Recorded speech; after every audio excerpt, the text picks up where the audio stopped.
This is awkward, but we'll get it. Okay. Come on up.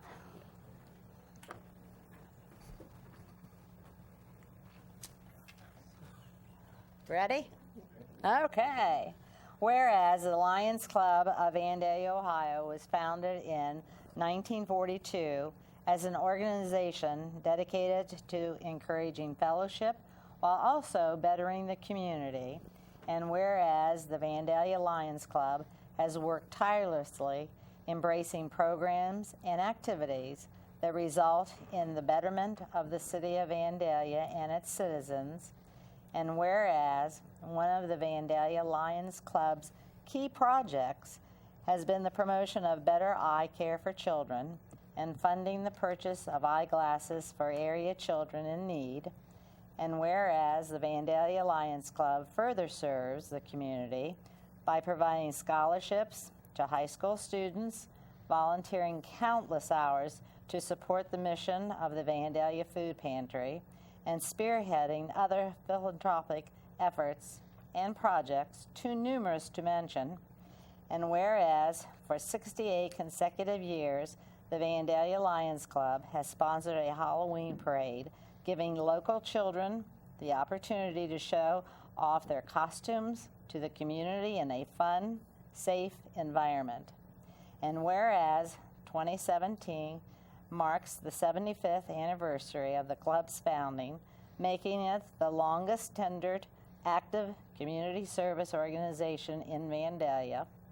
And whereas Vandalia City Council wishes to recognize the Lions Club's many years of service to the community and congratulate its members on this remarkable anniversary. Now, therefore, I, Arlene Setzer, by the authority vested in me as mayor of the city of Vandalia, do hereby proclaim Tuesday, March the 21st, 2017, as Vandalia Lions Club Day in the city of Vandalia, and urge our citizens to congratulate the organization for its long-standing dedication to the city of Vandalia and the surrounding community. Thank you so very much. Would you like to say a few words? Yes, it's a great honor, Mayor, other members of City Council. Thank you for giving this honor to our club on this major anniversary. The time and effort put into this is very much appreciated. Thank you so very much. Thank you. You're most certainly welcome. Okay. All right. Okay. Thank you all for coming. Thank you. Good seeing you.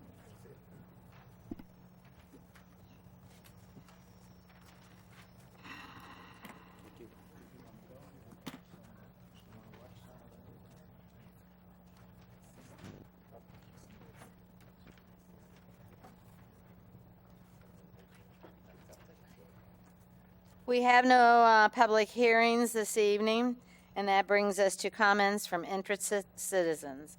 So if there's anyone in the audience who would like to make comment to the council, would you please come to the podium, state your name and address for our records, and your statement. Good evening. Yes, good evening, Mayor, Council. Don Hutchison, 1058 Bristol Drive. I just wanted to come in today and speak in support of the resolution or the ordinance on the banning of the open feeding in the area where I'm at on Bristol, adjacent to where some of the more crowded parts of the cat population are occurring on North Brown School. They're basically getting out of hand. And not only that, we're having to contend with, I've lived in that plat in that same area since about 1957. I've never seen the animals coming out and being as brazen they are now. My young son lives down on North Brown School with my grandson, my granddaughter, and their family. And at times we go out in the evening during the summer when they're trying to have a time together, and the animals come in there, and they act very brazen. And there's times we're trying to go over there and work on stuff and help them out, to beautify their house and take care of it. And they put down mulch, and the cats that are around there just turn it into an absolute, a kitty litter bag box. and then you got to take it back out and you put it back in, it's right back the same way. And I have a 2-year-old grandson, and I don't want to see him having to grow up within that stuff that seems to be generated by the repetitive open feeding. And I just wanted to put my voice in, acceptance of it, hoping it goes through, and I thank you for your time. Thank you so very much for your comments. Is there anyone else? Yes, my name is Cindy Watson. I would like to make a comment. Would you like to move the mic a little bit closer to? Yeah. Is this better? Oh, that's much better. Thank you. Okay. My name is Cindy Watson. I have not lived here as long as this gentleman. I moved to Vandalia in '83.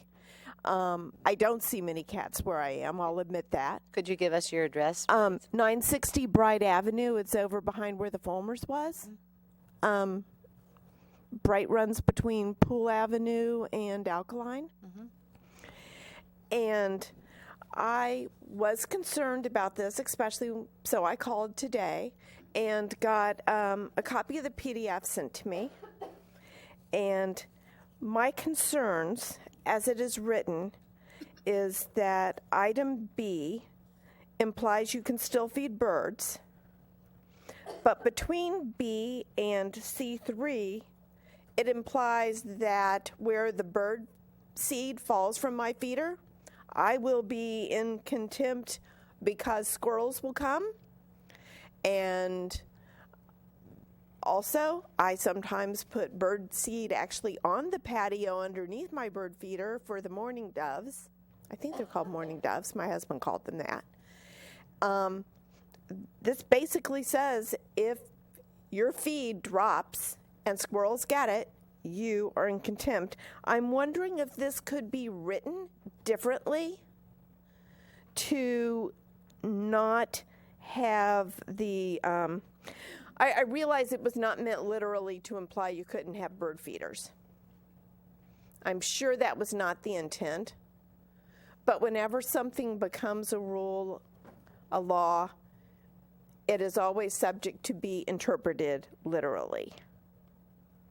So, C3 says allowing animals running at large or wild animals to feed on one's own property. So when those squirrels come, I see them up on my suet feeders. I see them jumping on top of my bird feeders. That would violate C3. Even if I never put any feed at the base of my bird feeder, the birds keep knocking it out. So again, it would be down at the base of my bird feeder. I'm sure there are bird feeders that can be purchased, but this doesn't have anything in it really stipulating that only certain types of bird feeders can be used. So this is my concern, that the way this is written, while I understand the intent, I'm concerned that it could be used at any time to say somebody who is feeding birds is in violation. I would also like to hear what the problem is with the squirrels being fed from the fallen bird seed, because this clearly, the squirrels were called out in here. I answered this the other day to someone who I'm sorry, I wasn't here. No. It was out in the public. And I said, this will be, and we've talked about this, will be complaint driven. So if you are putting so much bird feed out in your backyard that you are pulling in lots of squirrels, lots of skunks, lots of coyotes, feral cats, and your neighbors complain about it, then it probably would be an issue. Okay. Since it's complaint driven, that the normal feeding of a bird and the squirrels coming in to get that is not what we're attempting to do. And so that was my answer to it. Okay. That worked for you guys? Yeah, the intent of it is the enforcement is only for major violations, and no one is saying you can't have a bird feeder in your backyard. Okay. Plain and simple. You do understand what I mean about if you take literally the way it's written in B and the way it's written in C3? I understand what you're saying, but you have nothing to worry about. At least Unless here. you're overfeeding the whole neighborhood of rodents and other type of animals. I see squirrels around my bird feeder, but And the sometimes, squirrels aren't really even sometimes my dogs the and I problem. like to watch those squirrels too. Well, Terrorizes my the dog squirrels or because they don't raccoons, come out. you know, they come after bird feed. If there's not an abnormal amount there, it's not going to cause an issue Yeah, I that your haven't neighbors seen are going to raccoons complain in my about. yard. I would hate. There would not be any bird feeders if I saw raccoons in my yard. Well, they do. They come at it too. So I'm surprised because They can climb the fence. they can, yeah, they can climb almost anything. Anywhere. They're as amazing as those squirrels, I think, when it comes to getting food. Yeah. Thank you very much. Is there anyone else who'd like to speak? Good evening. Nathan Hutchison of 220 North Brown School Road, son of Don Hutchison. Just wanted to speak in support of this ordinance. Thank God. I've been waiting for years for something like this to come along ever since I've lived at the residence since 2007. I'd like to preface this, which I'm not a cat hater of any type, and I do realize that, and that happens to be my problem, is the open feeding of the cats. I do realize as any living thing they need to be treated with compassion. However, my problem is with the enablers of this, which are those who choose to feed them. And I understand that their intent is to keep from having homeless cats, but the problem is over the years, it's simply created more and more and more. Every year there's just an abundance of them. It's absolutely out of control. This started, like I said, about 2007, and there are literally cats everywhere. On a given day in the backyard of my neighbor's house, I can count probably 15 to 20 cats, which seems insane, but that is just the amount of cats in that one yard. They dig holes everywhere under the fences, as I heard stated before. As soon as you plug one hole under a fence, they dig another one. They leave trails throughout your yard, kill the grass. They destroy. One of my last deployments I was on overseas, I was told that all my lawn furniture had been destroyed, tore up, so we can have nothing outside. As my father mentioned, my mulch gardens, we cannot grow bushes, any kinds of trees. They tear those up, use them as a litter box. There's feces everywhere. The outside of my house always smells like urine. And keep in mind, I do not own any cats, and this is constantly a problem. The back of this neighbor's yard is constantly filled with piles of empty cans, all kinds of refuse and garbage and scraps that are being fed to the animals. So the cats being fed, as I heard earlier, withdrawing other animals brings in all kinds of raccoons. I do have the internet cameras on my house to keep tabs for security, and every night there's probably about 6 or 7 videos of the squirrels, cats, even worse, the raccoons and the skunks coming and going, same path to the same yard to eat. This becomes a problem with the raccoons because obviously they carry disease and they are not afraid of people. So I can get within 1 or 2 feet of one of them and they are not scared. And I have a 2.5-year-old son who I do not trust to go outside by himself because he wants to pet everything, thinking it's a puppy or a cat, and he's going to approach a raccoon. And like I said, they're not afraid. He will get close and they will attack him. Every once in a while, it just happened last night, a squirrel joins in the fun, or I'm sorry, a skunk, and half the neighborhood smells like skunk. And this is like at least once a week that it just permeates to the whole house. The neighborhood smells like skunk. So the problem is, I went to and I understand this will be a new ordinance being adopted and complaint driven. Years ago, I tried to go about this the correct way. Went to the Vandalia Police Department to file a complaint, at which time I told him I had read the city ordinances, couldn't find anything that actually said that they could not continue with this. He spoke with the neighbor, and she simply, I guess, gave a bad attitude and said that she will continue with that, and there's nothing anything or anyone can do about it. So I see this as a public health issue with disease-carrying animals. This attracts. It's a public danger with the wild animals that it is attracting, and it's a plain nuisance, and it is a visual nuisance as well. So I'm very in support of the ordinance, and thank you for your time. Appreciate it. Thank you for your comments. Thank you. Anyone else?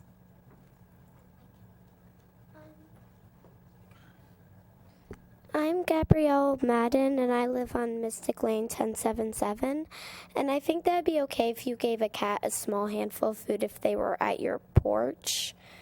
I think because if it's only a small handful, they'd eat it and go, and it wouldn't attract any animals. And also, they already are homeless, and I think they deserve a small handful of food from a human. And just thought that'd be nice. And, yeah. Thank you very much. Anyone else? Good evening. My name is Tasha Gibbs, and I live at 410 Tyonda Drive South, and I am here tonight to speak in opposition of the proposed ordinance. The City of Vandalia is considering an ordinance that makes it illegal for residents to feed feral cats. This ordinance will turn good-hearted people into criminals. The proposed ordinance does not even address what is the only effective solution to the overpopulation of feral cats, which is a trap, neuter, return program. Feeding bans have actually never been scientifically proven to work, but trap, neuter, return programs have. With a feeding ban, the TNR program is impossible to carry out, and cats will continue to reproduce.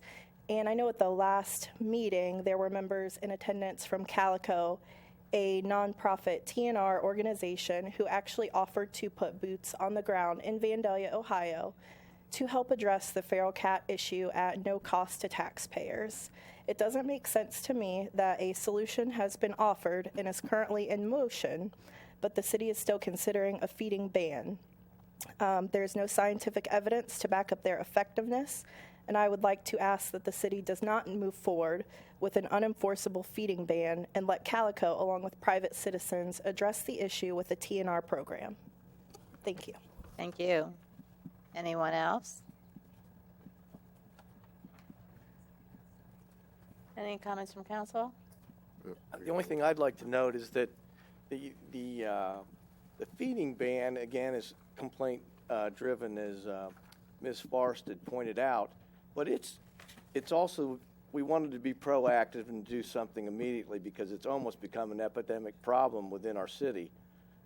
It doesn't preempt the ability to engage in a trap, neuter, or return program, but this is just one more idea in order to stem the tide of all of these feral cats. And as the Hutchinsons aptly testified to, I mean, it's become a real issue, and it has to them and to a lot of other citizens. I think we're obligated to take some aggressive action for really the health and safety of the community. And I think that's what's driven our movement towards an ordinance. But again, it's not the sole remedy, and we certainly would be proponents of other concurrent remedies, but this is our first step. And I personally am a big proponent of the ordinance as it stands. I'd just like to make a comment then also that we did and we've all investigated the trap, neuter, and return. And for the situation that we have here in our city right now, we needed to do something more immediate. And I understand that it takes approximately, please forgive me if this is wrong, approximately 5 years for that program to take total effect. Now, if indeed these organizations would like to get together with the community members and do the trap, neuter, and return, that would be great. But as of right now, this is our first step, and I think that we all agree that this may not be our last step. So, May I respond to that? sure. Why pass a law that can criminalize some of your good-hearted citizens that has actually never been proven to work, instead of using the first steps as attempting to see what happens with the trap, neuter, release program, instead of passing this ordinance that there's no evidence that has ever worked? Well, it's not, the ordinance is not necessarily aimed against only the cats. It's the skunks, raccoons, and other animals that are being drawn in by, and we talked about this, the bags full of cat food that aren't a handful of food to a kitten on your doorstep kind of maneuvers, and it's not meant to be enforced against people who are responsible. It's for people who are irresponsibly laying out tons of food that are drawing the varmints, and which in fact are. And then there's the litter box issue with the hordes of cats, but no one up here wants to see the cats. You know, the trap, neuter, release will be great, but it's the people who can't respect their neighbors, who are overfeeding, that are the targets of this, and that may only be 2 or 3 people. But I mean, they're not willing to compromise on how they're doing things. So I mean, I understand your side, and I hope you understand our side, as you know, and I'm glad you and everybody else are speaking about this. Thank you. Thank you. Would you like to give me your name and address, please? My name is Kathleen Durrigan. I live at 1049 Bristol Drive, and you pretty much just verified everything that I was going to say, so I stepped up too soon. But just to remind everybody that, you know, cats were brought over here as a pet, and unfortunately this is a man-made caused problem where these poor animals were just tossed out. Oh, I don't want this animal anymore. It's a disposable thing that's thrown out, and then unfortunately people are feeding them, and then they reproduce, and the poor things, you know, for me to know that they're living daily with ear mites and ticks and fleas, and then there's the renal disease that the male cats can get. I mean, it really is a sticky situation, because we have the good-hearted people that are unknowingly then promoting the condition to just get more and more. So it really, but anyway, I want to thank you so much for your time and effort into looking into this matter, and I do support the ordinance. Thank you. Thank you. Is there anyone else who'd like to speak this evening? Seeing none, we'll go on with our agenda with the city manager's report, and we have no information items, but we do have an action item. Mr. Cruzy? Thank you, Your Honor. So council has received an application from Claudia Terrell, who's requesting appointment to the Planning Commission, and council had an opportunity to speak with Ms. Terrell during your study session prior to this meeting. Thank you. Is there a motion? Your Honor, I'll move that we approve the application by Ms. Claudia Terrell to the Planning Commission. Second. It's been moved by Vice Mayor Lewis, second by Councilwoman Farris, to appoint Ms. Claudia Terrell to the board, to the Planning Commission. Any comments? I think she'll make a fine addition to the Planning Commission, especially with her background. Thank you. Welcome her aboard. Anyone else? Seeing none, would you please call the roll? Councilmember Farce? Yes. Councilmember Herbst? Yes. Councilmember Ehlers? Yes. Councilmember Blakesley? Yes. Councilmember Gerhard? Yes. Vice Mayor Lewis? Yes. Mayor Setzer? Yes, and that motion carries 7-0. We have no old business, and that brings us to our first resolution for this evening, and that is Resolution 17-R-27. Mr. McDonald, by title only, please. 17R27, a resolution authorizing the city manager to execute a letter of understanding with the United States Air and Trade Show. Thank you, Mr. Cruzy. Thank you, Your Honor. So annually, the city does enter into a letter of understanding with the U.S. Air and Trade Show. Per the terms of that agreement, the city agrees to provide police and city services in direct support of the Vector and Dayton Air Show, which this year will take place on June 24th and 25th. The city will be reimbursed should any of our expenses exceed $21,900. In return, the city receives one Flightland Chalet with 200 tickets for each day at the air show. Thank you. Is there a motion? Move that we approve Resolution 17R-27. Second. It's been moved by Councilman Ehlers, second by Councilman Blakesley, Gerhart, that we do approve Resolution 17-R-27. Any questions? Would you please call the roll? Councilmember Herbst? Yes. Councilmember Ehlers? Yes. Councilmember Blakesley? Yes. Councilmember Gerhard? Yes. Councilmember Farce? Yes. Vice Mayor Lewis? Yes. Mayor Setzer? Yes, and the motion carries 7-0. Resolution 17-R-28. Mr. McDonald. 17R28, a resolution waiving the formal bidding process and authorizing the purchase of one replacement command staff vehicle requested by the Division of Fire to Bo Townsend in the amount of $30,876.50 and declaring the existing command staff vehicle being replaced surplus property. Thank you. Mr. Cruzy? Thank you, Your Honor. The Division Fire budgeted $45,000 for the replacement of a 2007 Ford Expedition with over 125,000 miles. All three local dealers were requested to provide a quote for a heavy-duty crew cab configuration. However, only Bo Townsend Ford submitted a quote. Bo Townsend submitted a 2017 Ford F-250 crew cab with a 6-foot bed and 4-wheel drive. The price from Bo Townsend Ford is below the state bid price for this vehicle as well. Thank you. Is there a motion? Make a motion that we approve Resolution 17R28 as read. Second. It's been moved by Councilman Blakesley, second by Councilman Herbst, that we do approve Resolution 17-R-28. Comments? Seeing none, would you please call the roll? Councilmember Ehlers? Yes. Councilmember Blakesley? Yes. Councilmember Gerhardt? Yes. Councilmember Farce? Yes. Councilmember Herbst? Yes. Vice Mayor Lewis? Yes. Mayor Setzer? Yes, and the motion passes 7-0. Resolution 17-R-29. Mr. McDonald? 17R29, a resolution authorizing the purchase of Hewlett-Packard D3600 drive disk enclosures and related equipment for the 217 backup storage upgrade requested by the Information Technology Department through the State of Ohio HP STS contract number 534515-39 in the amount of $24,147.02. Thank you. Mr. Cruzy? Thank you, Your Honor. $25,000 is budgeted to upgrade the city's backup servers. A backup solution is critical for maintaining a historical copy of files for records retention as well as for disaster recovery.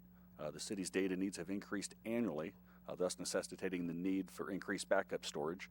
We did receive 3 quotes with SHI providing the lowest and best quote through the State of Ohio Cooperative Purchasing Program.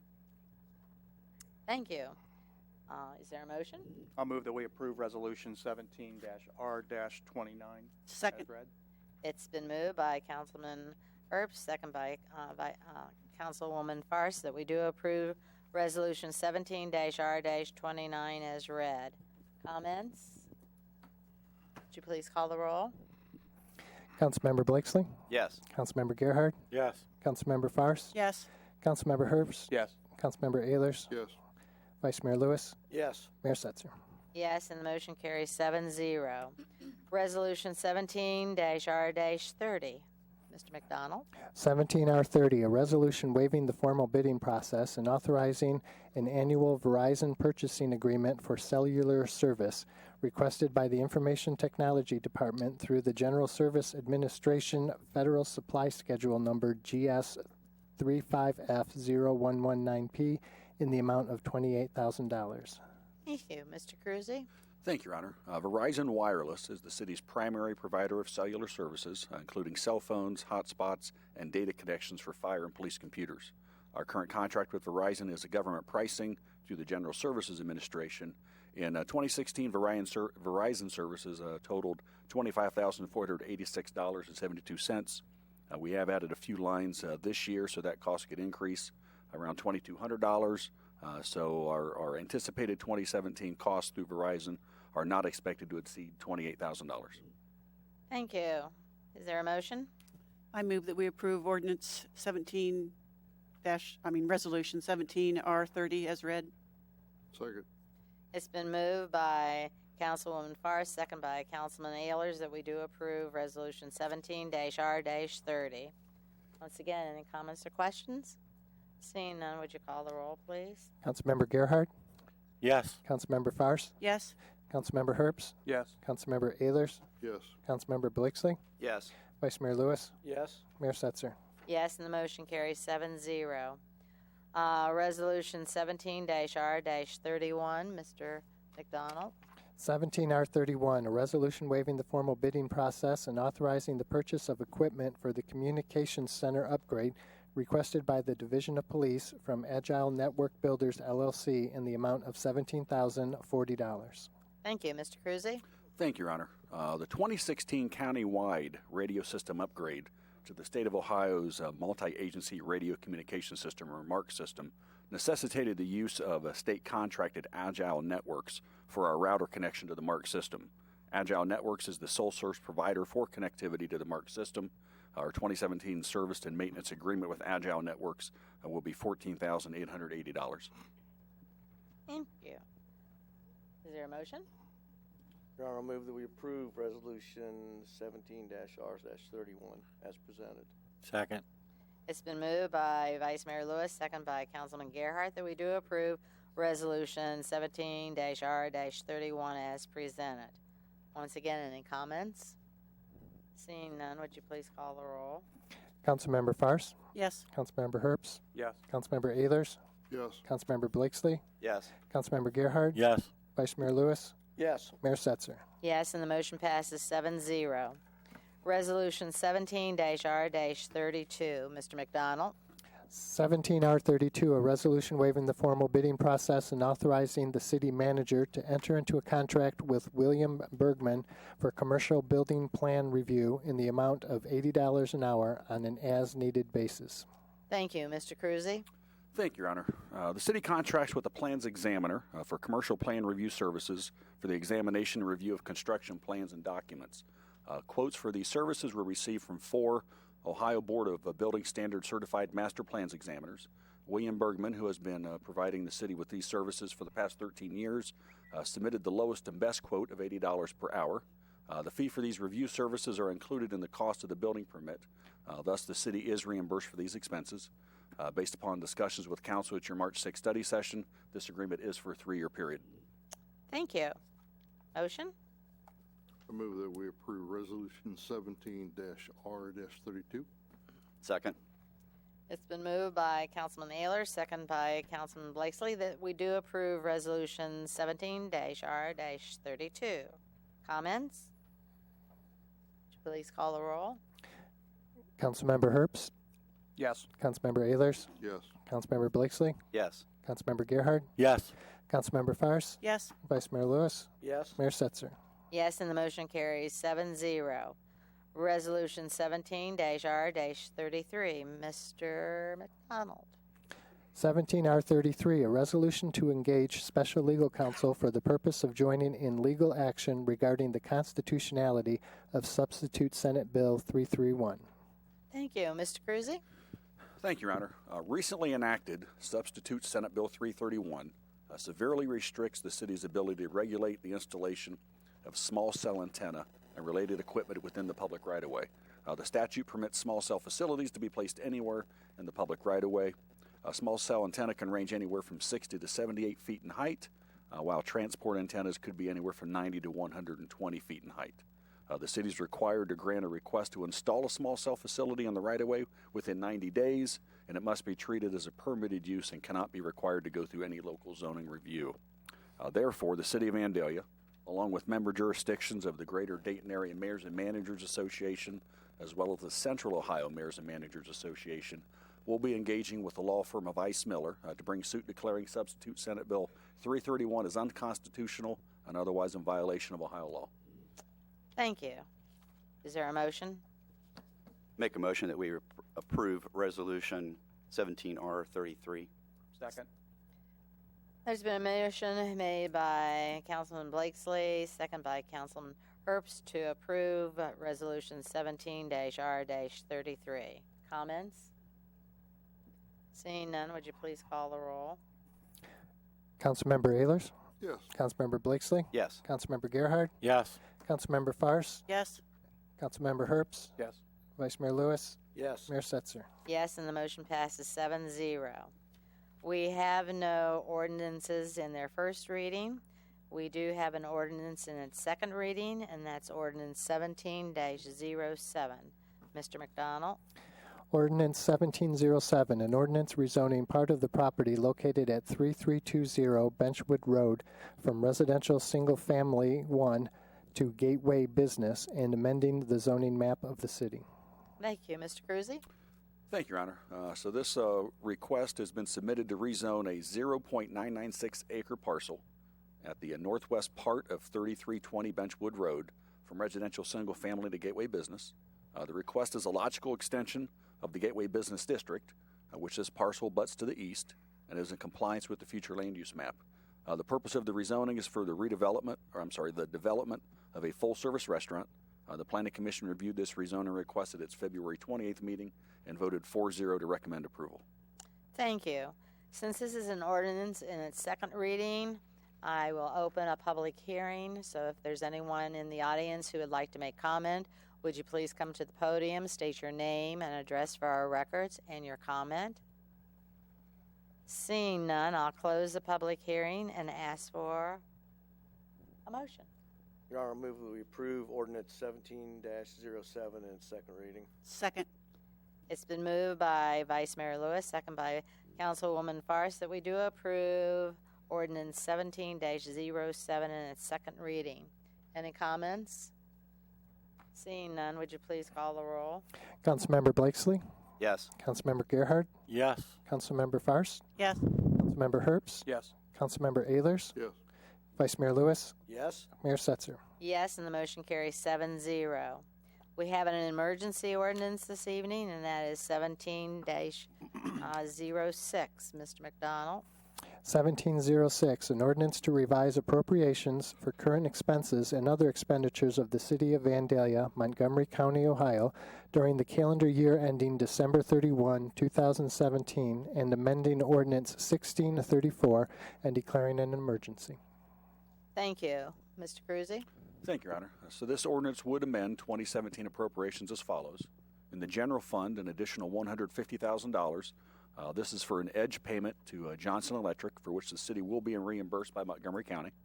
In the water fund, an additional $554,740. In the sewer fund, an additional $261,487. And in the golf fund, an additional $181,850. Again, this is to appropriate funds for budgeted capital projects and debt service payments, which were reviewed and approved by council during our budget review, but was inadvertently omitted from the 2017 appropriation ordinance. Thank you. Since this is an emergency ordinance, I will open up a public hearing. So if there's anyone in the audience who would like to make comment, would you please come to the podium, state your name and address for our records, and then your statement. Seeing none, I will close the public hearing and ask for a motion. Move that we approve ordinance 17-06 as emergency. Second. It's been moved by Councilman Ehlers, second by Councilman Gerhardt, that we do approve emergency ordinance 17-06. Any questions or comments? Seeing none, would you please call the roll? Councilmember Gerhardt? Yes. Councilmember Farce? Yes. Councilmember Herbst? Yes. Councilmember... Yes. Thank you, Mr. Ehlers. Councilmember Blakesley? Yes. Vice Mayor Lewis? Yes. Mayor Setzer? Yes, and the motion carries 7-0. We have emergency ordinance 17-08. Mr. McDonald. 1708, an ordinance amending Chapter 668, Animals, of the Codified Ordinances of the City of Vandalia by adding Section 668.19, prohibiting the outdoor feeding of animals under certain circumstances, and declaring an emergency. Thank you. Mr. Cruzy? Thank you, Your Honor. This ordinance would prohibit any person from knowingly or recklessly leaving food or feed outdoors so as to attract animals running at large or wild animals. Feeding one's own animal outdoors would be permitted so long as it is done during daylight hours and does not attract animals running at large or wild animals. It would also be a violation to leave food or feed outdoors after daylight hours, to leave food or feed outdoors unattended, not in the presence of the owner's animals, or allowing animals running at large or wild animals to feed on one's own property. Thank you. Since this is an emergency ordinance, I will open it up for a public hearing.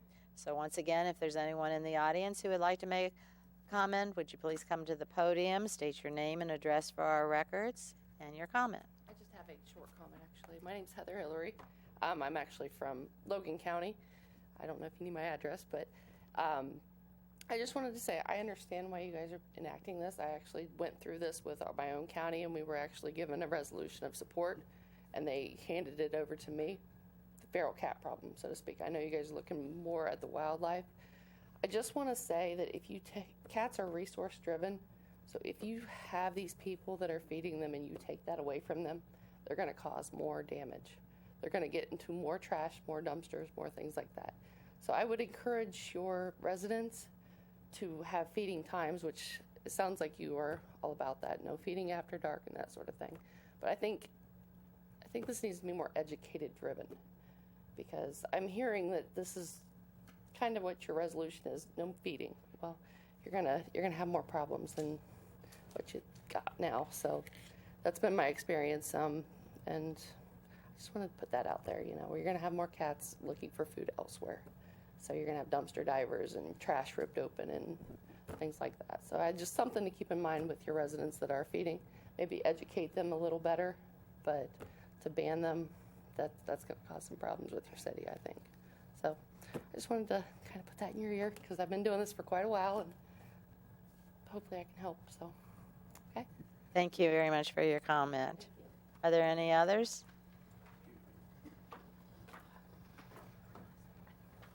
Yes, thank you. I just wanted to clarify when I was speaking earlier, it's not about birds, and it's not about somebody not being able to feed their cats. I have had cats in the past. It's about when there's just so many, and when somebody has cats or dogs or whatever their animal may be, I can see where they'll maybe leave a can out or something, a bowl. That's not the problem.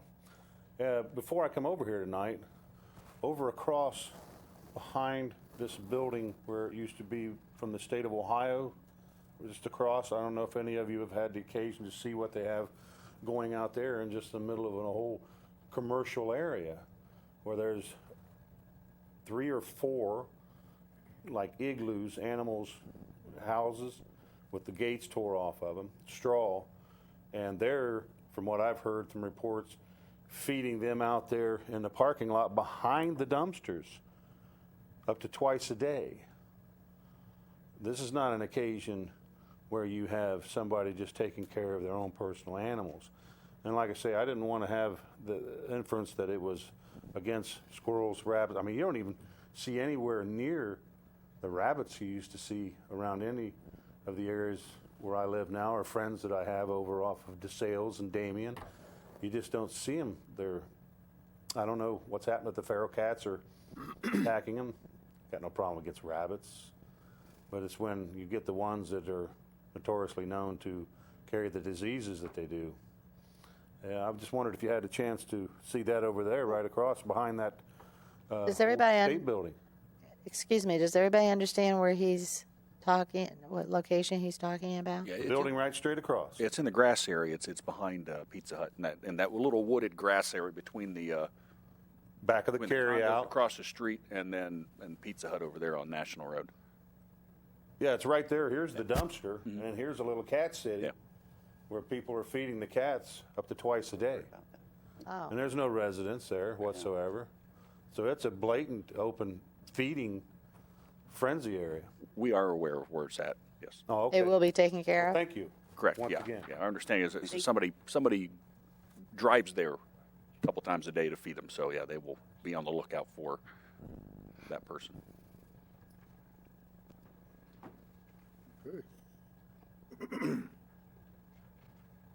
I know that during our last neighborhood watch, we had the person from the resource center come and talk to our group. However, we need somebody to be able to talk to all of us with a little bit more detail of the consequences of some of these things.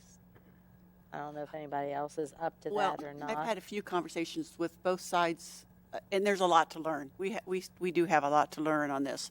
But part of it goes into the wild animals, encroaching into a neighborhood. I mean, one of the calls was on that a coyote was on the back patio. So I think there's other things we need to discuss, and I've had an offer from one of the wildlife people to come in and educate us, maybe educate our citizens. So I think this is an ongoing program we're going to have to put together. This is our first attempt for something that we know is going on. It may or may not work. We'll have to adjust as we go, but there is a serious issue. We've been asked to deal with it, and this is how we're choosing at this moment, though I do see this evolving into a community-wide program of some sort. And I believe when we had the Calico people in, that we said we would encourage a group of people, and we would even let them put a posting on the city website and do different things to get the word out about trap, neuter, release, and other ways to possibly thin out the herd a little bit without being cruel in any way, shape, or form. So, I mean, we're open-minded to help with other efforts. This is just something we feel is absolutely necessary, and it's not the average Joe that's getting identified in the intent of this ordinance. It's the people who go way over the top. It's not your regular people who are doing their own little tiny or whatever projects as far as feeding that they want to do. So, well, I think it's a handful of residents that are really causing this problem, and now it's becoming a health and safety issue, especially when you have a resident that has to undergo rabies shots, 4 weeks of that. When you're attracting animals into our city where we have children playing and so forth, that it becomes a safety issue. And I understand wanting to be kind in human nature and feed animals. However, again, it's a small group of people that's taking it too far, and that's what's brought us to this point. Yeah, and I would like to add to that what Councilman Hurst said was that I look at it in the broader picture, and this is a cause and effect type of situation. And I appreciate everybody that has come to talk about this, pro and cons, and including a young lady here that I really appreciate her comments and really heartfelt, and I think we all have had that heartfelt. And we all like animals, and I don't think we want to see anything happen to them. However, I look at the council priorities, and that's to ensure that the city is physically sound.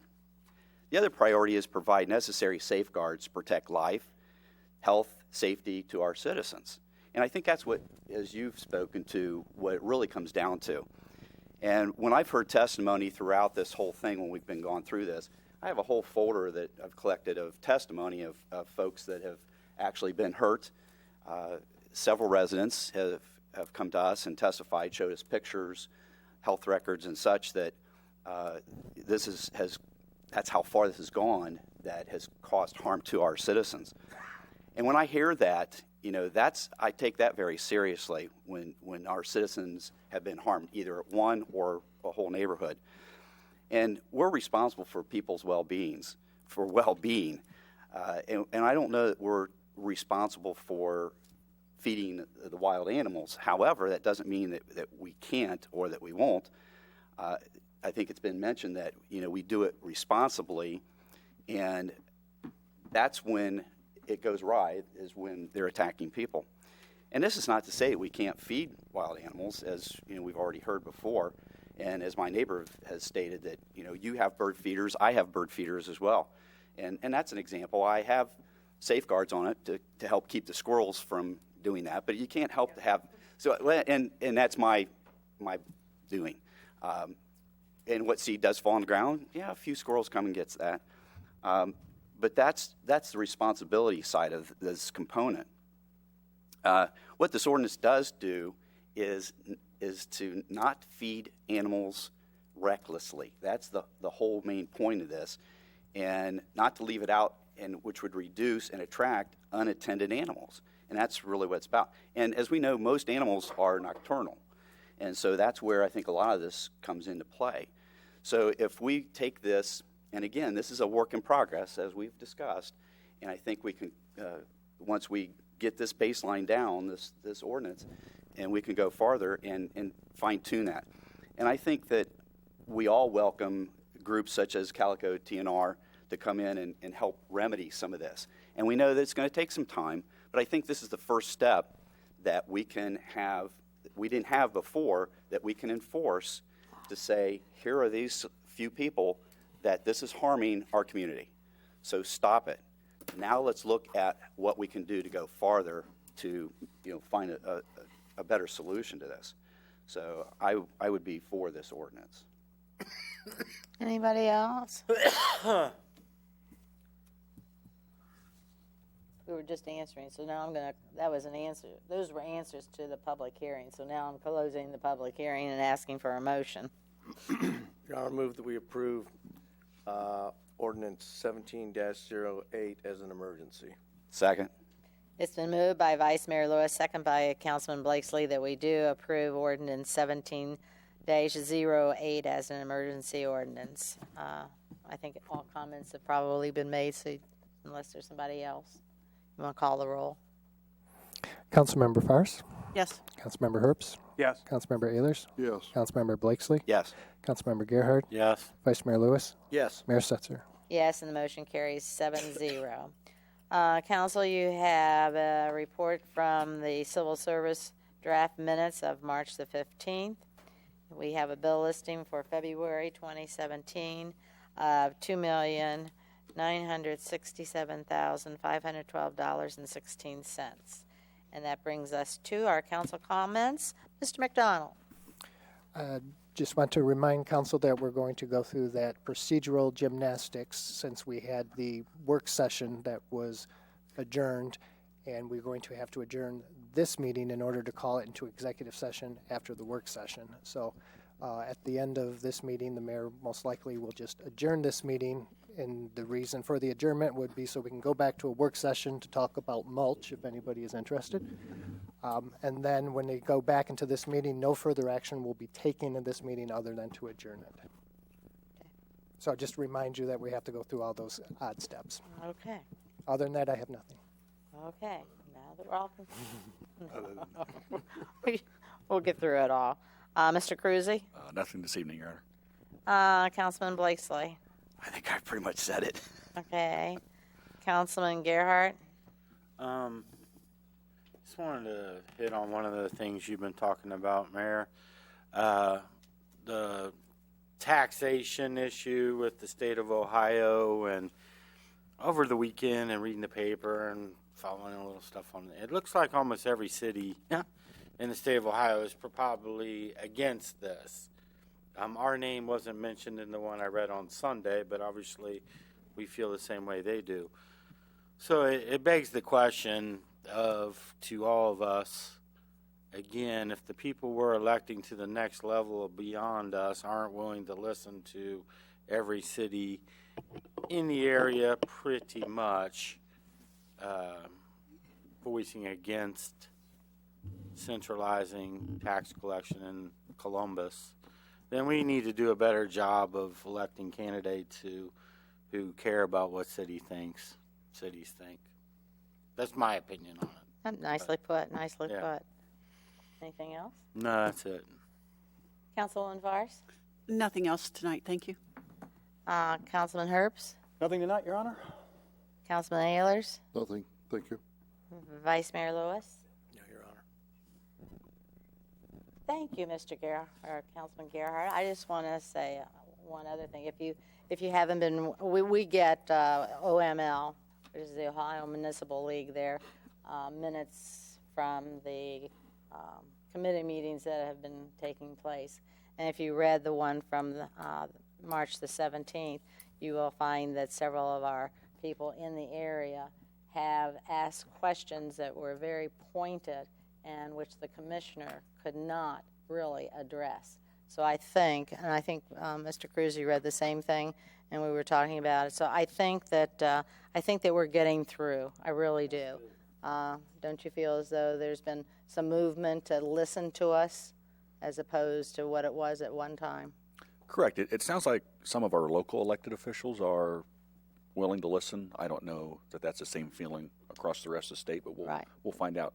Right, and they've been asking the really good questions, and the answers have been very vague or non-existent. So we're getting there. The newspaper article brought up. Other than that, but the 1% fee charged basically is a hit right off the top, on top of all the other funds cities have lost over the last several years. So, very interesting topic. Thank you so very, very much. With that, then, we, as Mr. McDonald said, we are going to go back to our workshop, and then we will end that, and then we will make a motion to go into executive session. Is that correct?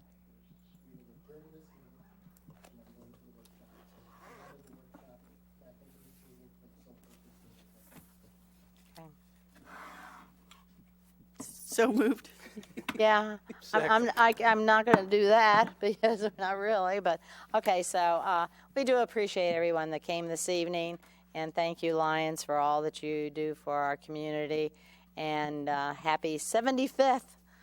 And for those of you who have spoken, certainly we appreciate that also. And for those of you who have some ideas to share with our community members, please do so. And did we put up that calico on our website? They haven't committed yet. As far as I understood, there's things that we do that they would want us to not do before they would come in and do that. So I think we need to hear from them. Okay. If they have found some people in our area that would want to work on that, and then what the guidelines would be. Okay. Yeah, I can probably help with that. I'm the director of the Logan County TNR project. When I started, our city council wanted to enact a feeding ban for the exact same reasons that you guys are dealing with. We had skunks, we had all that. And I said, let me give you an option. And so what they did was put in a resolution of support for our project, and then they just backed off, and we've done 250 cats in probably, 6 months? So as far as, I want to address the, people are caretakers, and if you can find those caretakers, get them to feed responsibly, and to TNR. If you're not spaying and neutering these cats, there's no point in it. So Calico, they actually helped me get started, and they would be beneficial. I think that their worry is the feeding ban is going to make it harder to TNR, because we have to find out who these people are that are taking care of these cats, who's feeding out there in that field, who's, and also hoarding is different than caretaking. So if you have hoarders, that's a whole other ballgame. And from the sounds of what you guys are dealing with, it sounds like you got a few hoarders. So we are definitely would share any information, and our city council is very, very, very on board with us. Our mayor helps us daily. So, we will give you guys any information that you ask for, really. I can leave you my card. And Yes, would you please leave your card so that we can get it, but yes, absolutely. Yeah. So, okay. Thank you, and we're going back to our workshop.